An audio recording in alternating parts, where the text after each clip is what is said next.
200 years ito. Ito sir, dati yan sa taas. Opo. Tatlo yan. Ang dalawa na iwan doon. Pero ito pong mga structure nito, original pa po ito? Original to sir. Original po lahat ng yan. Gawa po ng mga Espanyol, Kastila. Oo. Pinakamatandang akasya sa buong Pilipinas. Grabe. Ito daw ang pinakamatandang tulay. Hindi ko lang alam kung sa buong Pilipinas. Bricks pa yung ilalim. Okay, good afternoon guys! Hi! Darling Apple. Okay, nandito tayo ngayon sa Talavera. Ang ganda ng kabukiran. Green na green, darling! 2:36 ng hapon. Nandito tayo ngayon sa Talavera. Ngayong araw ay pupunta tayo ng Nueva Vizcaya. Ang plano namin ngayon ni Darling Apple ay pupuntahan natin yung Dupax del Sur Rolling Hills, Dupax del Norte Sea of Clouds, at yung isang Salt Spring dun din malapit sa area. Ngayong gabi, plano namin magstay dun sa may Dupax del Norte para umagang-umaga makikita natin yung Sea of Clouds. Pero kung aabot pa tayo ng hapon dun sa Rolling Hills ng Dupax del Sur, dun muna tayo. Kasi ang balita ko, dun sa Dupax del Norte, madalas nagsi-Sea of Clouds. Pero dito, sobrang ganda. Samahan niyo ulit kami, guys! Let's go!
Okay guys, pakita ko sa inyo yung spot natin dito. Ito yung highway, tapos meron siya shoulder dyan.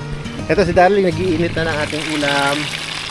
Meron din truck mga nakaparada dito. Ayun, nagluluto din sila eh. Tignan nyo yung ilog oh. Tapos, ito yung view natin habang kumakain tayo dito. Ang ganda oh, nagpapagda dun. Sobrang solid ng spot natin ngayon, Darling. Yan, set up lang kami. Tapos, kain na tayo dito. Dito muna tayo ngayon, kain muna tayo. Nag-set up tayo dito. Ito yung background natin, oh. Sobrang solid. Ang ganda ng kabundukan. Dito na yan sa Caranglan, Nueva Ecija.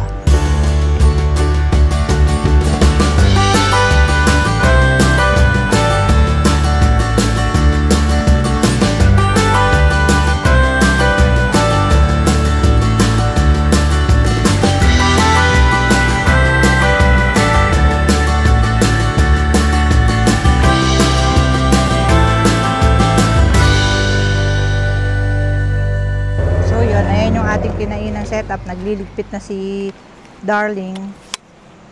Hi! Bisa mo dyan ha, ang bagal mo. Yes, boss. So, back up na tayo, nakakain na kami, busog na kami. Busog na tiyan, busog pa mata. Busog ano, sabi mo? Busog ang tiyan, busog mata. Ayun, busog ang tiyan, busog ang mata. Tara, diretso na tayo sa ating destinasyon. Sa Dupax na tayo. Dupax del Norte na tayo. Hindi tayo aabot sa Del Sur ngayon eh. Dupax del Norte na tayo. Dito nga pala guys, sa kalsada na to, ang talagang madalas nating makakatabi dito ay yung mga malalaking truck gaya nitong nasa harap natin. Konting pasensya talaga bago ka maka-overtake kasi marami ding dumadaan. Malalaki pa yung truck. So ingat-ingat lang para makaiwas tayo sa disgrasya. Ang kagandahan ng mga bundok dito, Ling, ito yung kalsada, highway. Makikita mo yung pinakapaanan ng bundok. Tapos makikita mo talagang malapit yung mga bahay na nandun, mga kubo sa paanan ng mga bundok. Grabe ano? Nahulog yung truck doon oh. Gulat ako. Dito maraming libreng tubig eh. Nakikita nyo yung mga truck naglilinis ng mga gulong nila. Yan oh. Free flowing water dito eh. Galing din sa bundok. Ang lamig niyan. Ito yun. Tignan natin kung malamig yung tubig. Hindi wala na yung patayan, dire-diretso na yung, ay lamig.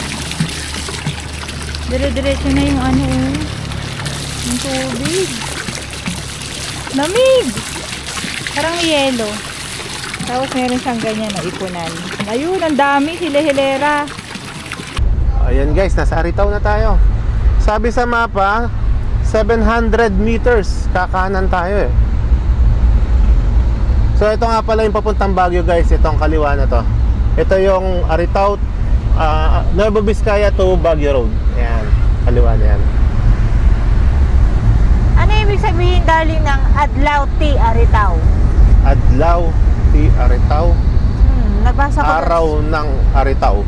Ayun eh, nasa ano, sa may gym, parang celebration. Sabi dito sa mapa natin, 100 meters, turn right. Ayun, nakasulat Sea of Clouds, Viewpoint. Diba? Dito tayo. Kanan tayo dito. Yan. Sabi ni mapa. Banganan? Sabi ni Google Map, dito tayo.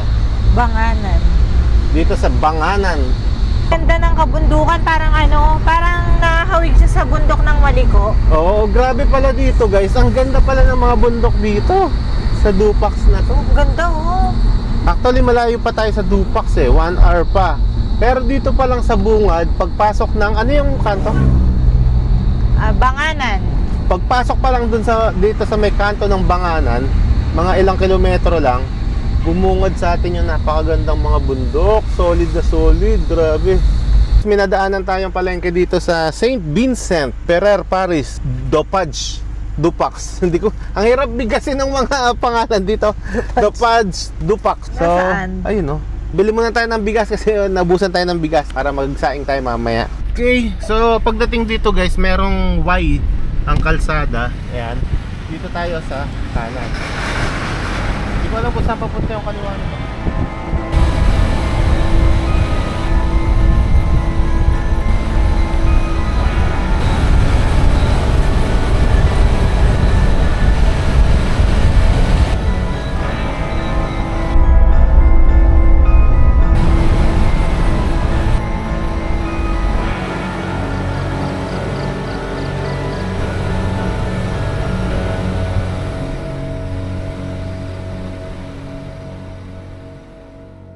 Nakakatakot darling. Bundok yata itong katabi natin. Parang kukuhanin ako ng bundok. So guys, nandito na tayo sa Sea of Clouds Viewpoint. Nandito lang tayo sa gilid ng kalsada. May shoulder naman. Tapos madalang ang dumadaan. So dito na tayo mag-stay. Dito tayo mag-overnight. Dito tayo mag-camp. Tapos tingnan natin kung ano yung hitsura ng mga gilid na to. Parang bundok tong katabi natin. Oo eh. Actually, yung dinaanan namin guys, wala kami ka-idea. Madilim na madilim, tapos biglang magkakaroon ng mga bahayan, tapos madilim ulit. Pero feeling namin, napakaganda ng paligid. Kasi dito sa mapa, sobrang ganda ng ano eh. Ito pa, pakiramdam ko. Sobrang ganda. So, magkakape muna tayo guys. Ayan. Nagpapakulo si Darling Apple ng kape. Gamit natin yung coffee maker natin, syempre. Lagi na nating baon yan sa mga trip natin. Siyempre, eto pa rin. Dito ko na sinetap yung power station natin sa loob ng... Dito sa harap sa ating camper van para lagi siyang naka-charge dun sa cigarette port natin. Para kapag tumatakbo yun, nagcha-charge siya. Tapos pag ganito, medyo makatipid na tayo sa gas guys. Hindi na tayo masyadong gagamit ng gas. Lalo na kapag dumating na in-order nating rice cooker. More on electric na tayo. Kasi libre eh. Habang maandar, nagcha-charge siya. Sa ngayon, tambay muna tayo dito guys. Check natin guys kung may signal. Oh, ang globe walang signal. Pero ang smart, check natin kung peke yung signal na to. Kasi meron siyang 1 bar eh. Peke, 7:33 yung huling message. Time check natin, 8:44. Nakapag-relax na kami dito sa spot natin. Nakapagkape na rin. Tututbrush na si Darling, then sleep na kami. Update namin kayo bukas, sana may Sea of Clouds. So guys, good night. Good morning guys. Nagising kami ng alas 3 hanggang 4 hanggang ngayon. May Sea of Clouds, kaya lang biglang kumakalat na yung ulap. Ayan hindi ko alam kung kita nyo na eh. Umaangat na yung ulap. Sayang, ang ganda ng Sea of Clouds kanina dyan. Nasa baba lang siya. Pero sana abutan pa natin. Try ko magpalipad ng drone kung kakayanin na yung ganitong oras.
Okay, good morning guys. Nandito tayo ngayon sa Sea of Clouds ng Dupax del Norte. Ngayon, hindi nyo lang makita dito sa likod natin kasi medyo umangat na yung ulap. Pero kanina, sobrang solid. Sobrang ganda ng Sea of Clouds. Nagsimula siya ng mga around 3 AM. Nakita na namin dito yung Sea of Clouds. Unti-unti siyang nagpo-form na parang dagat talaga. Nagluto na rin si Darling Apple ng pang-breakfast natin. Dito tayo magbe-breakfast ngayon. Pero kanina talaga, sobrang nakakamangha pala dito sa Dupax del Norte. So guys, kung sino man sa inyo ang gustong makakita ng Sea of Clouds o hindi pa nakakakita ng Sea of Clouds, pasyalan nyo itong Dupax del Norte. Ipin nyo lang yung Sea of Clouds Dupax del Norte. Dito mismo kayo dadalhin sa area na to. Tapos ang ganda ng kalsada pala dito. Yun nga pala kagabi guys, nung papunta kami dito, dahil madilim na. Pagpasok pa lang namin dito sa may kanto ng Banganan kagabi, madilim na. So yung paligid namin, hindi namin alam kung ano yung dinadaanan namin. Pero feeling namin, napakaganda ng lugar. Kasi yung parang shadow ng mga bundok, makikita mo sa paligid, bundok yung dinaanan. Kaya lang sobrang dilim. Kung pupunta din kayo dito, ang masasuggest namin sa inyo ay dito na kayo mag-overnight. Maghanap kayo ng transient dito kasi dito parang may transient eh. O kaya katulad namin, dito kami sa van natulog. Pagsapit ng umaga, napakaganda ng maaabutan nyo na Sea of Clouds. Parang bago mag 4 AM, ang ganda-ganda na ng Sea of Clouds. Check natin pala guys yung elevation natin. Sabi dito sa iPhone natin ay 1,030 meters above sea level tayo. Ang maganda kasi dito, nasa kalsada ka lang, di mo na kailangang mag-trek o umakyat ng bundok. So, literally natulog kami dito sa ulap. Guys, natulog kami sa ulap! Ganda, lupit dito. Ito na yata ang pinakamalawak na Sea of Clouds na napuntahan ko. Oo. Ayan guys, bumabalik yung Sea of Clouds. Nakita nyo. Ayan o, ayan na sila o. Ayan na siya o. Medyo nakahawi yung pago. Ang maganda kasi, naka-slope yung kalsada na ganyan. Kaya tanaw na tanaw mo siya. Sobrang solid talaga. Breakfast muna tayo guys. Nakapagluto na si Darling Apple. Guys, ito yung mga bantay natin dito. Bantay bayan. Habang natutulog tayo kagabi, nakabantay sila sa atin. Ayan, mababait sila. Diba Doggy? Mamaya pakainin namin kayo ulit. Okay? Yan muna kayo ha.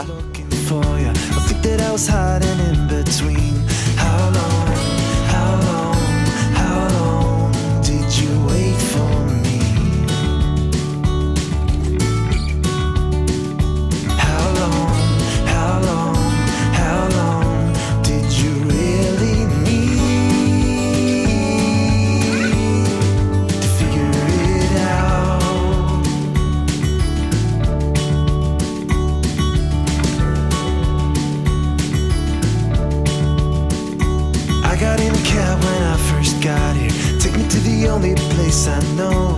Listen to the people that I found there. If you ever see her, let me know. How long did you wait for me?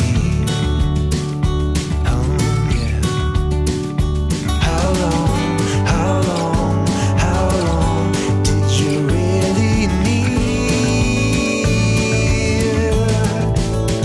We're standing in the hall 7 hours. Knew that I could make it if I ran. Then I saw you walking out the back door, hand in hand with another man. How long did you wait for me? Yeah. How long did you really need?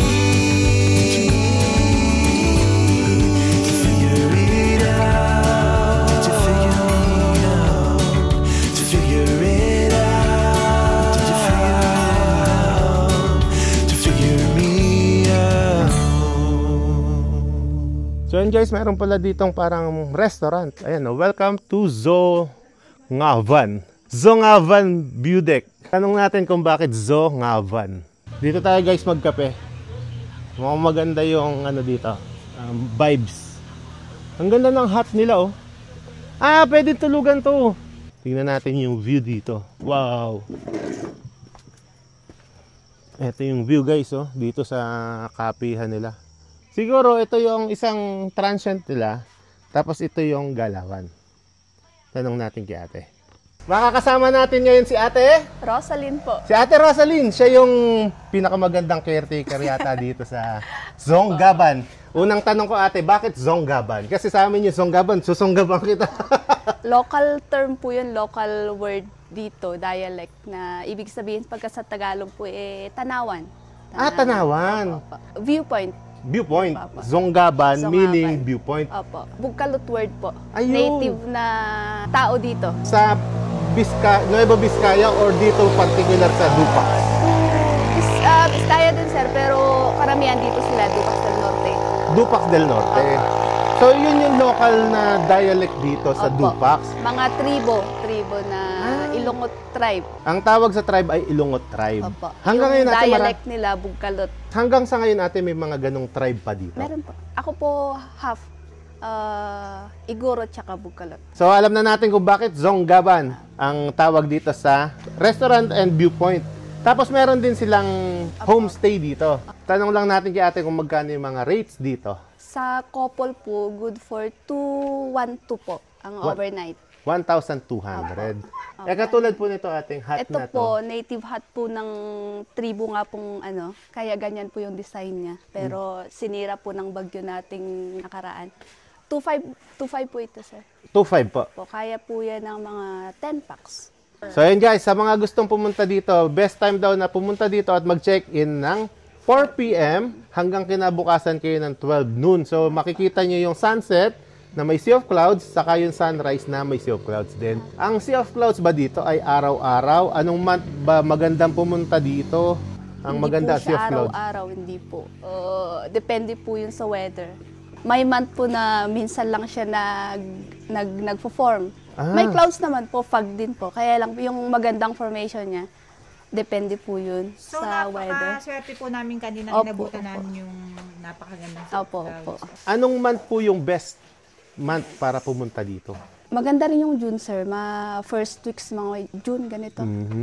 March, tsaka June. Parang ganun po. Ilang degrees naman po umaabot ang temperature dito sa pinakamalamig na itala? Parang 12 po 12 po, degrees opo. Celsius. Sa 1,030 meters above sea level ay umaabot ng 12 degrees Opo, Celsius. yun po yung parang pinakamalamig na namin dito. Na itala po dito. Ano naman po yung mga pangunahing kabuhayan ng mga local dito? Farm po talaga, sir. Farm. Kailan po ba nagsimula itong Zonggaban viewpoint na ito? 2019 po, simula nung pandemic. Mismong pandemic po siya Mismong nag-start? pandemic, opo. Andito po kami nagtatanim po ng vegetable nga po. Andyan na yung view. Padami ng padami yung umaakyat. Kailangan mag-ayos ng akyatan sa taas, sir. So nung una po inayos lang yung taas? Opo. Akyatan lang na parang, anong tawag View doon? deck lang? Trail lang, opo. Kailangan po magluto ng pagkain. Gutom po yung mga Turista. maagang umaakyat, opo. Hindi sumunod, pwede ang kape-kape lang. Kape, pagkain, nabuo na tong pinaka-restaurant. Opo. Tapos, may gustong matulog, ayaw nang bumaba, pagod na pag-akyat, matutulog. So, nagpagawa ulit kayo ng Opo. mga kwarto, ng Kailangan mga ko na. room. Bale, ang tanong natin, ito lang po ba yung kaisa-isang transient na meron dito sa Sea of Clouds, Dupax del Norte? Opo, ito lang po ang nag-o-offer, opo. Meron po bang campsite dito sa area na pwedeng mag-tent pitching? Mga ganun Sa po? taas po, Sa tent pitching po, magkano naman po yung rate? 300 po per tent. 300 per tent. Meron pa po ba itong entrance o kasama na po dun sa Kasama 300? na po. Bali, yung tent pitching, dala nila lahat ng gamit Opo. nila is 300 pesos. opo. Halimbawa naman po, wala silang dalang tent at gusto nilang mag-tent pitching, meron po bang ino-offer ang Zonggaban na tent para iparenta? Wala pa, sir. Sa ngayon, wala, Wala pa po. Opo. May nag-iisa, kaya lang nasira na.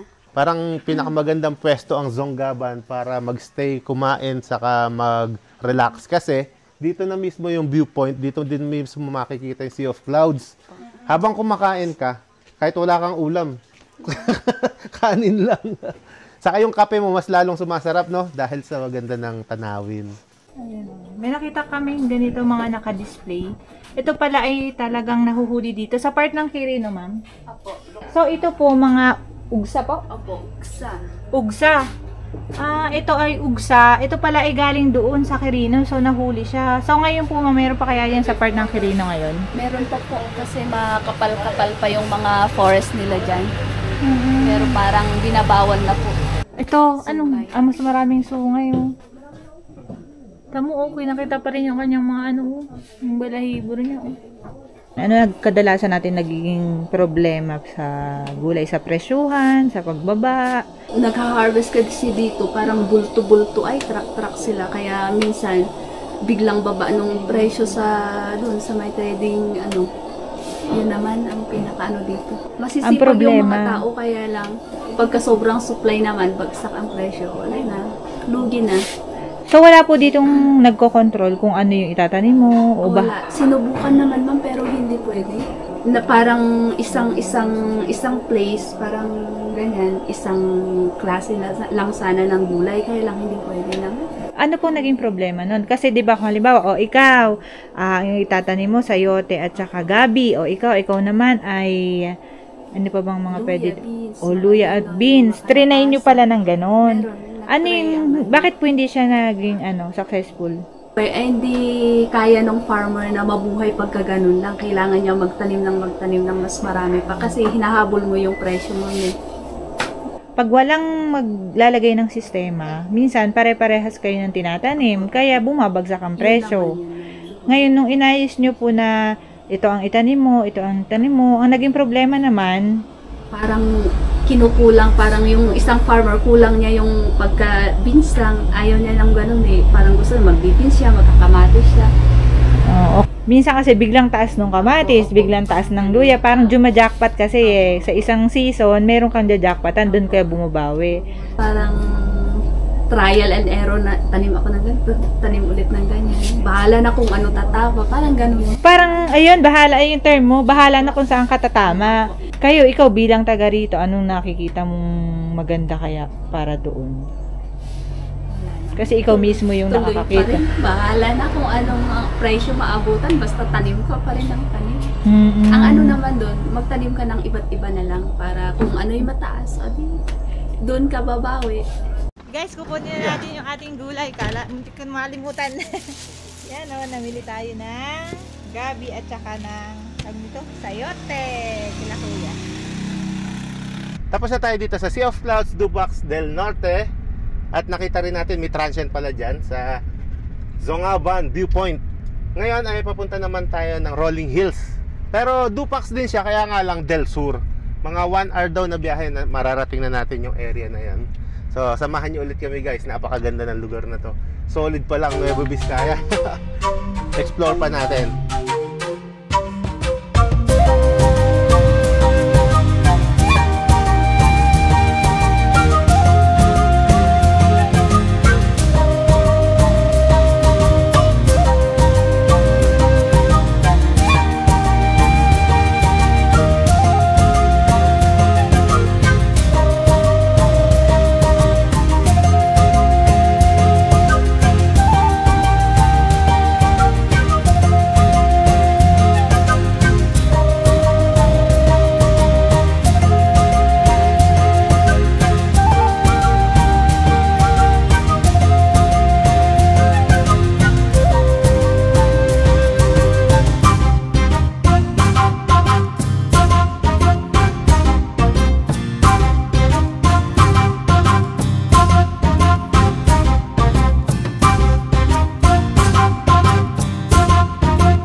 Guys, may nadaanan tayong simbahan. Ang ganda.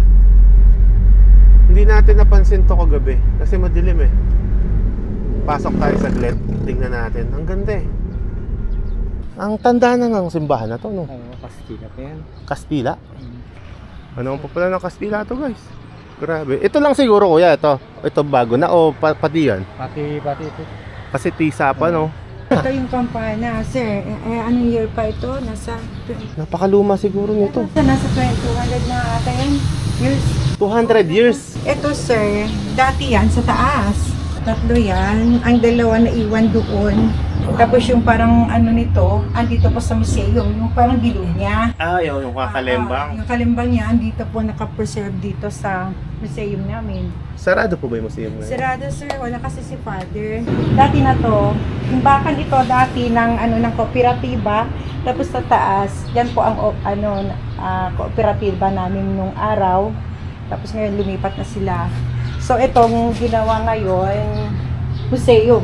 Pero ito pong mga structure nito, original pa po ito? Original to, sir. Original po lahat ng yan. Pati Parang ito po? Opo, ito lang ang nakakuha kasi na-crack nung Blindol? lindol. Ito lang po yung bago. Bago. Ayan po, talagang yan po yung talagang old. Original Old po yan. pa to? Original yan. Grabe, no? Original. Gawa po ng mga Espanyol, Kastila. Oo, Kastila. Dati, bricks din po yung harapan nito. Yung simbahan po. Simbahan ngayon, meron pa ring from Belgium, parang kinoberan. Pero ang original niyan, nasa likod. Bricks pa rin, pero parang nilagyan siya ng ganyan. Ayan, no, may mga crack-crack na. Oo, may crack na yan. Dati na kasi yan, sir, mga nakrak na yan. Acacia. Ito din yung pinaka-old sa lahat. Na ano po? Acacia. Ito po? Yeah, that one. Itong pinakamalaki na to? Ito yan, ang sa oldest. Sa buong Pilipinas? Opo, ito. Ito palang pinakamatandang akasya sa buong Pilipinas. Opo, Grabe. yan. Eh, Tapos sa babase, kung gusto mong kunin yung sa aking susi, makikita mo din yung bricks na tulay. Dampol bricks. Dampol bricks. Sir, ano din yung bricks yan? Ano yan? Original yan. Original. Oo, mga original daw to. Ngayon, ginawang cafe. Ginawa na nilang cafe. So ayan guys, puntahan natin yung old bridge ng Dampol Bridge daw. Pinakamatandang bridge pa dito sa Dupax del Sur. Grabe pala dito, ang daming mga history siguro dito. So ayan guys, pasok tayo dito sa Old Dampol Bridge dito sa Dupax. Ito. Ang bait niya ate, pinahiram tayo ng susi. Ito yung bridge. Ito yung dinadaanan. Ibig sabihin yung bridge na dinadaanan sa taas na to ay active pa pala, pero sobrang tanda na. Bricks pa yung ilalim. Ito daw ang pinakamatandang tulay. Hindi ko lang alam kung sa buong Pilipinas, pero tanong din natin, baka alam ni ate. Bricks pa siya. Kasi ilalim, ang linaw ng tubig guys. Pinreserve nila. One way lang, oh. Tignan natin sa taas. Original bricks pa, no? Tisa. Galing, na-preserve nila. Siguro bawal dumaan na yung mga malalaking truck dito para hindi masira. Yung design na yon, ang tawag ay dampol. Dampol. Maraming ganyan dito pero yan yung pinakakan eh. Yung unang ginawa na dampol. Yan yung kung diretsuhin mo yan hanggang doon may ganyan din. Kung magpataas ka may ganyan din. Pero yan yung pinaka-old nila. Pero tinatayasan gano'n nakatagal yun? Ay hindi mo na kung sa kuwan niya, meron sa side niya yun eh. May nakasulat doon, sayang, di ko nakita. Sabi ni Kuya, yung nagbabantay, may nakasulat daw kung anong taon tinayo ito eh. Hanapin natin kung anong taon itinayo.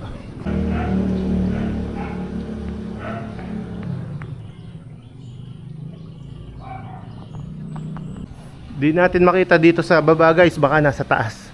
Ibig sabihin doon sa pagdaan natin doon sa taas, hintuan ulit natin, tignan natin. Baka nasa taas yung nakasulat kung anong taon tinayo ito. Pinakamatandang puno ng acacia. Sayang wala si Father, ano? Wala. Ay, may meeting daw. May meeting. Kaya pangalan ni ate, shout out. Lynn Alba. Hello. Si Ma'am Lynn, saka si Ma'am Ma'am Nicole. Ma'am Nicole. Apo. Hello Ma'am Nicole. Ito yung Dampol Bridge, darling. Itong mismong dadaanan natin. Ito, yan. Yung one way na yan. Ito yung original pa. Ito yung pinakamatandang Dampol Bridge. Sa ilalim niyan ay purtisa ang ginamit.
Yun, madami daw nagluluto ng asin dyan.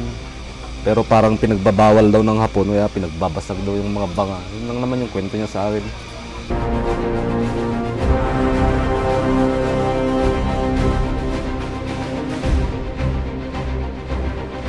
So eto guys, may nakita na tayo. Maalat ka!